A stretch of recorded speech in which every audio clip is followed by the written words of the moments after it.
Hi உறவுகளே, பாருங்க குழவி எங்கே கூடு கட்டிகிட்டு இருக்குதுன்னு பாருங்கள். நான் என்னடா வீட்டுக்குள்ளே வந்துட்டே இருக்குதுன்னு பார்த்தா டேபிள் கடியில் போய் கூடு கட்டிகிட்டு இருக்குது.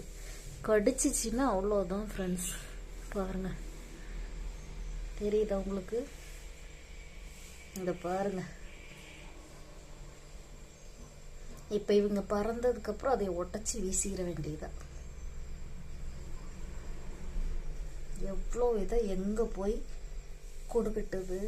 நான் குமிஞ்சி இப்போ முக்கி வீடியோ எடுத்துட்டு இருக்கிறேன் பாருங்க.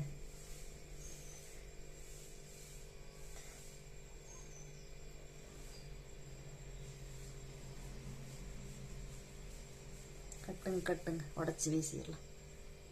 விட முடியாது அசால்ட்டா. ஏன்னு கேளுங்க, நம்மளை கடிச்சிரும். அதுக்காக உடச்சி வீசிட வேண்டியதான். பரிதாபம்னு பார்க்க முடியாது.